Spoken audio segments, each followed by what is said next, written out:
What's going on, everybody? Here we are back for day 22, and I know, I said in the last one I was going to talk to you from Glacier Bay, and I am, but if you are keen with your ears, you will notice that the sounds in the background are just the same as they were yesterday and the day before and the day before that. That is right. I am recording all of these episodes about the Juneau port visit after the fact. I am out here. I'm standing on the flight deck in Glacier Bay. I don't remember which episode it was when I was talking about they were hoisting up the bat signal with a giant floodlight that I will be quite honest, I didn't know that we had. But I am sitting here looking at it right now. That is where we are. I'm in Glacier Bay, Alaska. It is nighttime now, obviously. That's how they're able to test this big floodlight. And we are out here, and it is cold. It is definitely below freezing tonight, or it will definitely get below freezing, I would think, here in the bay.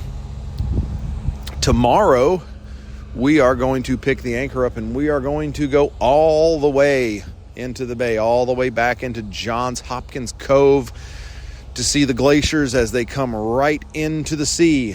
That's another possibility for us to train people to navigate a large vessel in very tight, very constricted waterways, and also give the crew members a chance to see something that realistically is once in a lifetime for most people. Hopefully, the weather will be very clear for us, and we will be able to see the not normally named Mount Fairweather. Apparently, it was named Mount Fairweather because the captain saw it and called it fair weather, but the weather is not fair up here. It is almost always obscured, so hopefully we get lucky. But today's evolution involved pulling out of Juneau. Today is the first day this deployment that I have not been in CIC as the watch supervisor. I was on the bridge as part of the Mode 2 navigation team, we call it.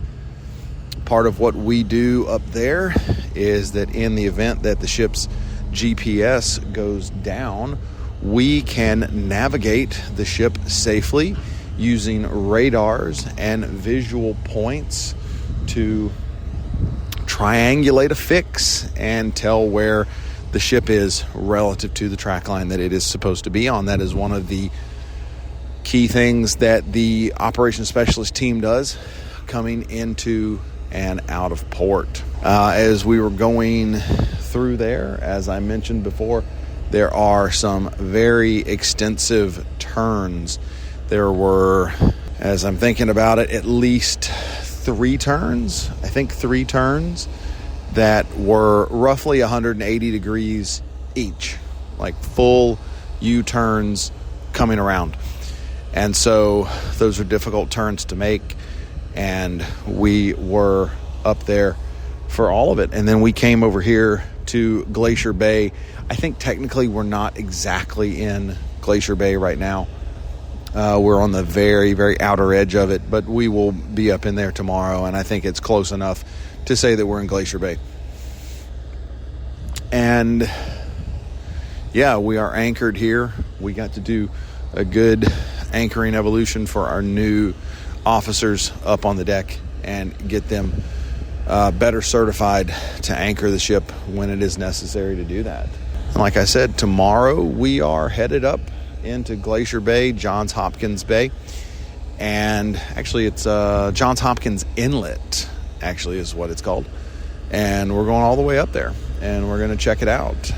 We are unfortunately dealing with some system limitations, which is a thing that happens, and hopefully they can get at least a portion of those issues resolved, and we can get up there with at least some mostly functional as we go up there. We're going to do some small boat operations tomorrow, again, to make sure our boat crews are fully trained, fully certified, and that they can do what they need to do. And then again, we're going to anchor for the night, and then we're going to head for the Bering Sea. We're going to cross the Gulf of Alaska and head for the Bering. And then we will be the Bering Sea guard ship. That is our primary mission out here. That is what we're here for. Once again, if you have any questions about the Coast Guard, about our missions, feel free to ask, and I will answer them as best as I can. And if I can't answer them, I will find someone who can. And I thank you for listening. I'll talk to you again tomorrow.